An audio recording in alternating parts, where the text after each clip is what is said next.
All right, so I'm here with Philadelphia Eagles cheerleader and registered nurse Gabriela Bren. How are you doing today? I am doing well. How are I'm you? doing well. So let's just get to know you a little bit. What makes Gabriela Gabriela? Right. I went to Widener University. I graduated with my Bachelor's of Science in Nursing. And for the past 6 years, I have been working in trauma. It's a huge passion of mine. I love the fast paced, energetic side of it. But on the side of working as a nurse, I also work as a Philadelphia Eagles cheerleader. I have been doing that for the past 4 years, and I was lucky enough to be in Arizona these past couple weeks at the Super Bowl. That's super exciting. So you said that you are a nurse and a cheerleader. So sort of break down what a normal day for you is like while you're nursing during the season. Sure. I work the typical 3 12-hour shifts a week. I do rotate, so they could be either day shifts or night shifts. So if I'm working a day shift, let's say, I'll start the morning at 4 a.m. I always make it to the gym prior to my 12-hour shift. Gotta, stay healthy and fit. I do my 12-hour shift, and depending what day of the week it is, I might have rehearsal after that for the cheerleaders, or I could have appearances late at night where we're going to various different places to meet with fans. So sometimes my days can be pretty long, but I love every single second of it. That's awesome. So we originally heard about your situation being a nurse and a cheerleader back when the COVID-19 pandemic hit back in early 2020. So what was that like trying to balance such a disastrous event that impacted so many nurses while also not knowing if you were going to cheerlead that year? And then what did it turn into when you were told that you had to come back for the football season? Yeah, wow, 2020, it feels like it was just yesterday, doesn't it? But when you say 2020, it's like, wow.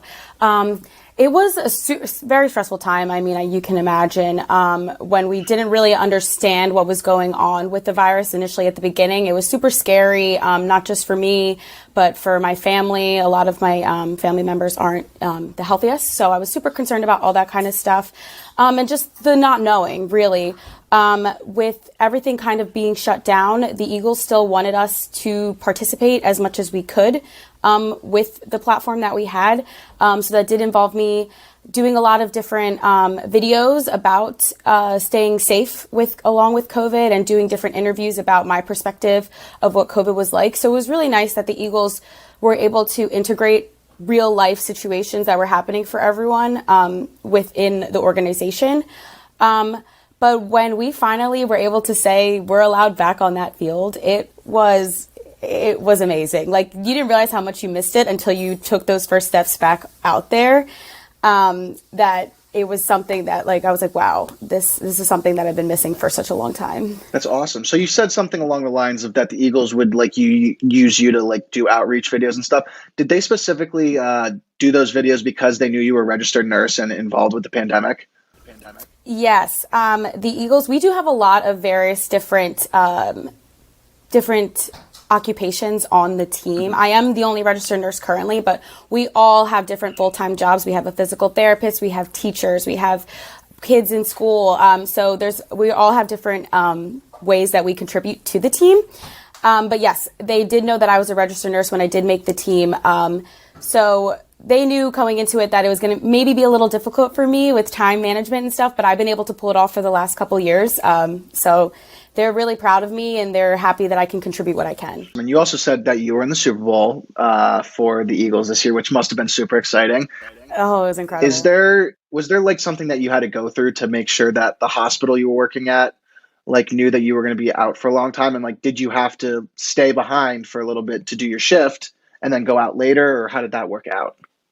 I am super grateful for the people that I work with in the hospital, my coworkers, my manager, all the staff, because they're one of my biggest supporters. They love hearing about game days when I come back to work and things like that, and things that I get to do.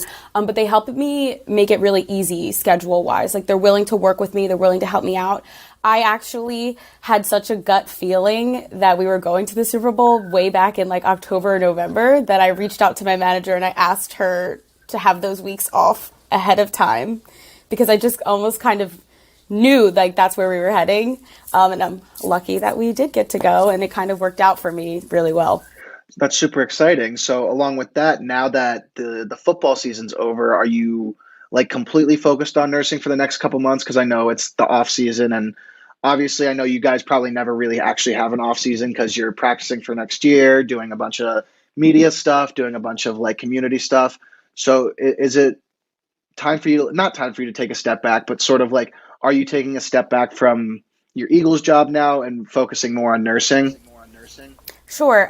So like you said, we kind of really never kind of get a break. We do still do various events and go to different charities when the off season comes, but it's just not as busy. I will say we still do things from time to time, but it definitely feels more of a break, as you would say.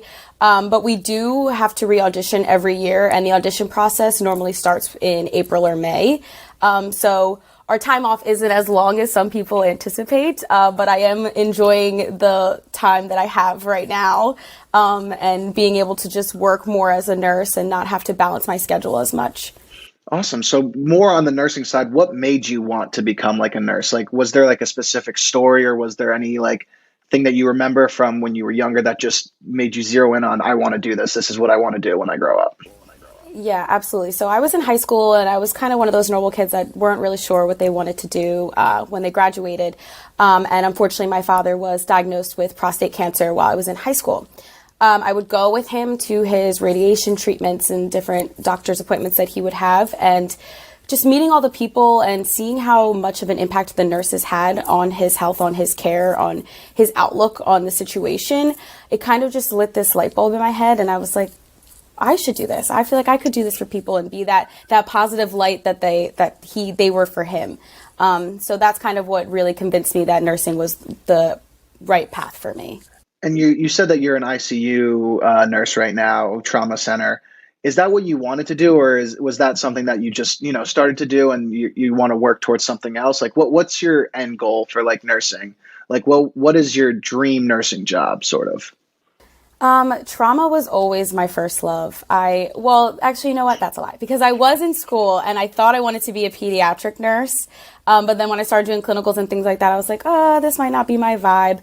But I started working as a nursing assistant while I was in school, a float nursing assistant. So I kind of went to all the units, kind of just to get a feel for what everything was like. And trauma, I was just like, there's no question. Like, this is the environment I want to be in. I love the critical thinking aspect. I love that anything could change at the drop of a hat. I love that everyone was super, it was the interdisciplinary aspect of it. Like, everyone is super able to use their voice and be a part of the conversation. Everything about it kind of really was like, this is what I want to do. In long term, I think once I'm done my Eagles career and have a little more time on my hands, I think my long-term goal is to go back to school and become a trauma nurse practitioner.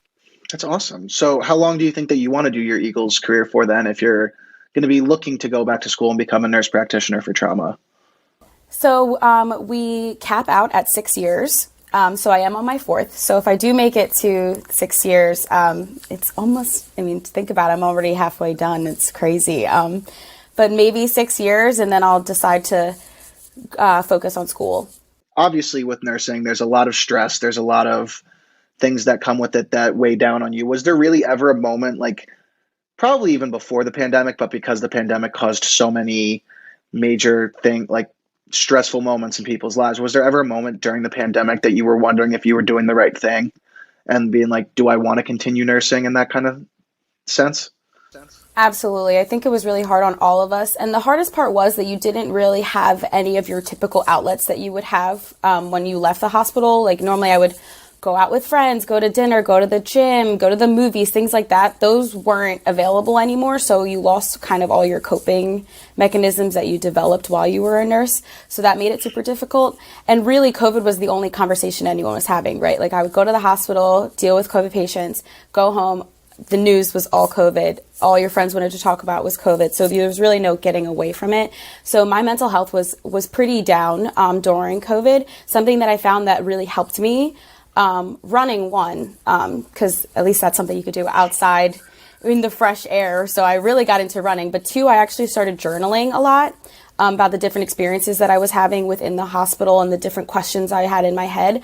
And getting all of those negative thoughts out really opened my mind to have more positive thoughts again, the way I was before. Because if you meet anyone that I know, they'll tell you I'm the most positive, bubbly, energetic person you'll ever meet.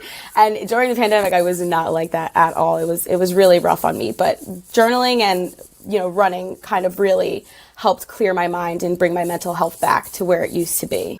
That's really good. Yeah, those positive outlets that you had to do that definitely helped. Was there a moment where did you have a friend or anything at any of those points? Did you have a roommate at that point, or were you sort of just by yourself? I was pretty by myself. I did have the people that I could lean on the most were the people that were going through it with me. So all my nursing coworkers, whether they were old coworkers, new coworkers that I just had, we all kind of really relied on each other because we were the only ones that really understood what we were actually going through. So that's just another reason that I can't express how much my coworkers mean to me, because without them, I wouldn't probably be still the kind of person that I am now. Yeah, that's really good that you're in an environment where you feel happy and, able to talk to your coworkers about that thing. And yeah, it's a testament to the hospital you work in too. So banking off of the hospital side of it, do you have a dream hospital that you would want to work in at one point? I know you're at Penn Medicine right now, correct? Yes. Yeah. And that's a very good hospital. Was there one that you sort of have your eye on at some point, or, do you just like Penn so much that you would stay there? So it's kind of full circle for me because my dad did receive his treatments there. So it was kind of like me giving back to an organization that gave to me. So it was always my dream to work there. And the trauma center that I work in is level 1. So we do get the sickest of the sickest patients. That's kind of really where I wanted to be. I wanted to be in the tough situations, in the critical thinking environment. So I am where I wanted to be. So that's fantastic. So I'm guessing you're not ever on call just because of the cheerleading side. Is that correct? We don't do on call as much in our hospital. But it's really just about balancing, because we do have weekend requirements that we have to fulfill. We do have certain things like holiday requirements. So if, for say, next year, if the Eagles have a game on Christmas and it's actually my holiday to work, how do I balance that and figure that out? Those kinds of things are a little difficult. But I will say I've gotten so good at it. When the schedule for the football season comes out in April, I'm sitting here mapping out every single thing to February to make sure that I have it all figured out. I don't have to think about it later. Well, that's actually really smart. I'm take initiative. So I think what I'm going to sort of wrap up with is if someone else wants to be in the situation that you're in, where they're, they weren't sure of what they wanted to do. They found this passion in nursing, but obviously you found a passion in something else. There's a lot of people now that are only going to focus on the nursing side of it, or the cheerleading side, because they want to make sure that they're not completely overwhelmed. Is there something that you would give as advice to nursing students now, or cheerleaders coming up that don't just want to be a cheerleader, but feel like they're obligated to choose one or the other because of just how time consuming it is?